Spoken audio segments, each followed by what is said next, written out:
well recognized multiple effects for the economy and more generally for public health, although COVID 19 has had the perverse effect of driving people away to the safety of personal car and two-wheeler bubbles.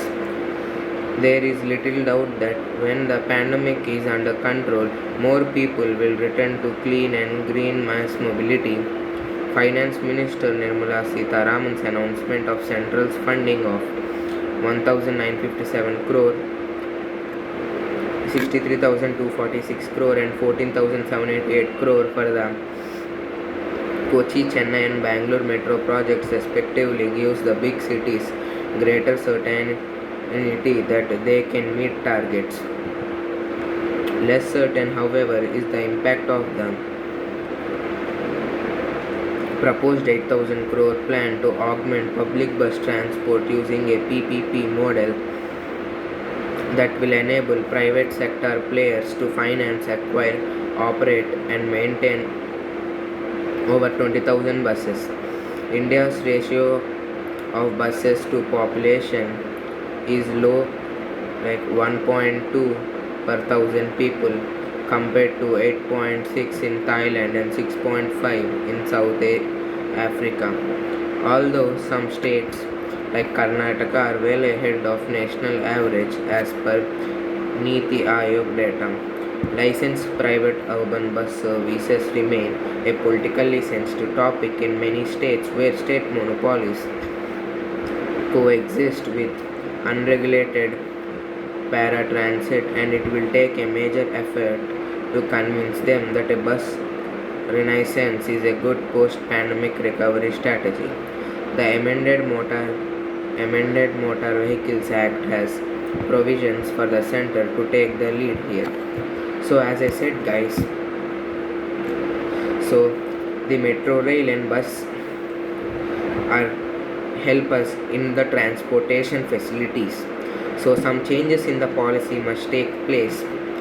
So all the states currently are focusing on expanding their metro railways and also bus transport infrastructure. So they mainly concentrate on the urbanization. So they want to create a clean, safe, affordable and comfortable transport system which might be used by the people. So they have many adverse effects too.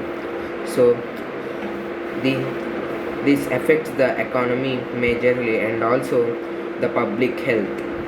So the effect of the COVID-19 has been decreasing. So most of the people will start transporting in the public transport facilities. So it is a must to increase the and develop the transport infrastructure.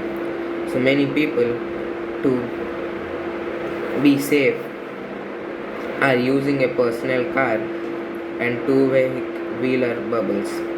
So now that the pandemic is under control and also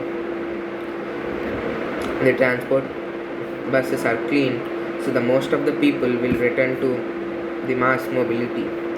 So Finance Minister Nirmala Sitharaman made an announcement at the 2021 budget meeting on Monday saying that the central will be funding the metro rail projects of Kochi, Chennai, Bangalore and also in a state the bus transport system is weak, so they will be funding it with 18,000 crore rupees.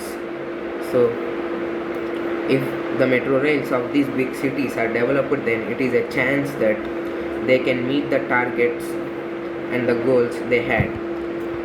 And also their plan to create a augment public bus transport using the PPP model will also be implemented. So it will help to almost increase the 20,000 buses present in India. So in India the ratio of buses to the population is very less. So only 1.2 buses per thousand people. So the other countries as Thailand and South Africa have even more than that.